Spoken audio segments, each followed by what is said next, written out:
viral balita pakai behel gitu ya. Aku agak kaget juga pas lihat, ya ampun gitu kan. Ada hatiku agak sedih gitu. Tapi sebenarnya kita mau tahu dulu deh, boleh nggak sih dok gitu ya balita ini dipakaikan behel gitu? Oke, sebenarnya topik behel buat anak-anak ini cukup sering ditanyakan di praktek gitu ya. Kita sering dapat pertanyaan juga dari orang tua. As much as it looks weird, tapi ternyata banyak juga kok yang bertanya gitu ya.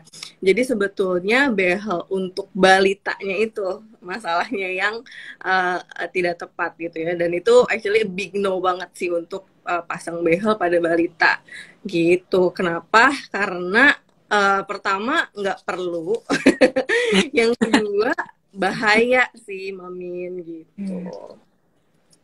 Nggak perlu dan bahaya ya dok. Berarti nggak, bahayanya ini karena gigi susunya berarti ya dok ya? Nah, aku jelasin dulu nggak perlunya ya. Jadi Mm-mm. nggak perlu itu karena biasanya nih keluhan orang tua yang sampai kepikiran untuk bertanya pakai behel anak-anak tuh usia kapan, biasanya tuh karena lihat gigi anak-anaknya itu jarang-jarang gitu kan, suka ada berjarak gitu ya antara giginya. Nah, itu pengen dirapetin supaya rapi gitu. Padahal kalau anak-anak itu beda dengan dewasa ya. Kalau dewasa kan gigi jarang-jarang pengen dirapetin. Tapi kalau di anak-anak, especially balita, justru spacing atau jarak di antara gigi itu adalah sesuatu yang sangat kita tunggu-tunggu banget. Jadi justru kita pengen lihat itu adalah satu indikator yang memperlihatkan pertumbuhan rahangnya, tulangnya ini jalan bagus gitu, sehingga yang tadinya waktu baby nih baru-baru setahun gitu ya kan muncul gigi nih rapat-rapat, kemudian dok lama-lama kok jadi jarang-jarang gitu ya, jadi ada jarak di antara gigi.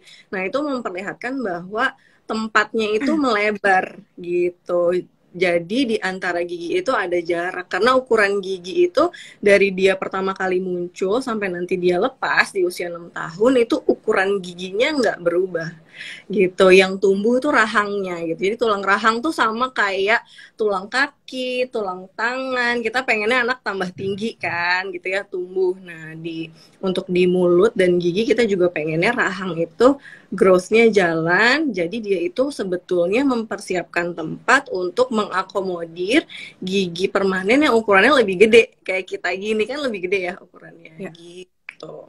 Jadi yang pertama itu nggak perlunya karena kita emang sebenarnya expect ada jarak-jarak gitu. Nah kalau bahayanya kenapa gitu? Bahayanya banyak banget. Banyak banget, tapi yang paling bikin aku meringis itu adalah resiko tertelannya ya. Si behel itu kan kotak-kotak kecil-kecil gitu ya Mamin ya. Dan dalam pemasangannya itu kita duduk kalau di klinik gitu ya, pemasangan behel di orang dewasa aja kan harus duduk di dental unit dengan posisi yang stabil dan baik supaya nggak goyang-goyang atau slip gitu. Nah kalau di anak-anak kan dengan berbagai pergerakan yang kadang-kadang nggak pakai aba-aba, itu aku ngebayangin itu nempelinnya ngeri banget ya, takut tertelan. Itu kan kecil banget ya, choking hazard sama kayak uh, partnya Lego yang kecil gitu kan, lebih Kayak kecil lagi. mainan-mainan ya. Mm-mm. Itu iya kalau dibandingin dengan badan anak-anak balita itu tuh segede gitu, ketelan bisa nyangkut di mana gitu kan, serem ya. Jadi it's not appropriate, apa namanya, secara choking hazard juga bahaya. Terus dia juga mengganggu pertumbuhan tulangnya itu sendiri. Jadi karena gigi-gigi itu kan dikaitkan ya dengan kawat-kawat sehingga dia tuh terikat, jadinya menghambat tulang di bawahnya untuk nantinya tumbuh gitu. Kemudian ketika kawat-kawat itu udah bersatu nih kan, kalau di orang dewasa kita harapkan kawat itu punya daya untuk menggeser gigi-gigi ya. Nah kalau untuk gigi susu gayanya tuh terlalu besar untuk menggerakkan gitu, yang bisa menyebabkan giginya nanti goyang bahkan lepas duluan, serem kan. Gitu. Kemudian coba deh tanya sama yang pakai behel, atau Mamin pernah nggak sih pakai behel? Aku nggak pernah sih dok, tapi aku kebayang sih. Baik. Jadi Suamiku pakai pakai behel dan itu maksudnya nggak nyaman sebenarnya nggak gitu nyaman ya. benar. Di awal-awalnya, jadi nggak nyaman itu bisa bikin jadi susah makan. Nggak pakai behel aja makan suka susah ya balita gitu. Jadi nggak. Iya. Kemudian juga apa namanya, dengan segala perintilannya membuat membersihkan gigi jadi susah kan, karena ada selak-selaknya gitu ya. Nggak pakai behel aja sikat gigi udah jungkir balik nih ya balita gitu. Jadi itu bisa bikin gigi jadi kotor, nanti gusinya radang, jadi berlubang. Terus banyak sih, ada juga yang kalau secara teknis tuh kayak menempelkan dia di gigi tuh ada cairan yang kita pakai, yang pakainya harus hati-hati banget karena dia asamnya tinggi. Nah itu kalau kena gusi atau pemakaian yang nggak tepat bisa merusak si syaraf giginya juga gitu. Jadi itu nggak hanya sesimpel estetik aja gitu, ada banyak pertimbangan di belakangnya. Jadi big no banget nih untuk behel buat balita. Sepanjang dijelasin tuh efeknya sangat kayaknya nggak ada untungnya sama sekali ya dok, karena dari awal tuh udah dibilang kalau tidak perlunya itu udah cukup dari situ ya, kayak jangan diterusin gitu ya, belum perlu gitu. Apalagi kalau misalkan anak kan juga kalau pakai juga kita nggak tahu ya, dok suka lepas sendiri ya, tadi bisa chopping hazard itu dia ketelan, nggak tahu ya. Iya kan, kalau orang dewasa biasanya misalnya ada yang copot, dia tahu kan, dia ambil, refleksnya udah bisa gitu. Kalau anak-anak kan lagi telan apa aja gitu ya, jadi nggak aman sih. Oke. Nah dok, tadi berarti yang terparah juga pun mengganggu perkembangan dari si rahang dan gigi-giginya ya dok ya, karena tadi apa sih namanya, kekuatan dari kawatnya itu sangat besar sekali untuk menggeser gigi gitu ya. Kalau kayak suamiku aja kalau habis dikencengin kawatnya tadi pakai sariawan ya dok, apalagi anak gitu ya. Rasanya aduh kasihan gitu ya. Oke, dok, kita mau lanjut ke pertanyaan berikutnya. Berarti udah jelas nih tidak perlu dan nggak usah dipikirin, dah titiknya di situ aja, tidak perlu.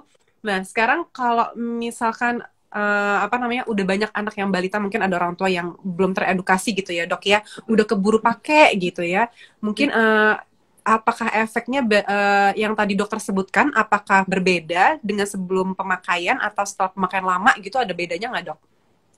Maksudnya kalau udah pakai lama sama baru gitu. Considering ya tergantung pemasangannya juga ya, seperti apa efeknya.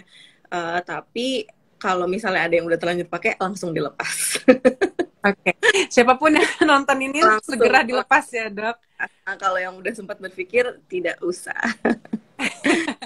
Nah ini kan di jalan kita sering lihat nih dok, ada ahli gigi gitu ya. Kalau dulu tuh kuliah tuh bahasanya tuh tukang gigi gitu ya. Nah itu tuh sedangkan nggak semua orang tua atau parents atau orang mungkin berpikir kan ke dokter gigi itu mahal banget gitu ya dok ya.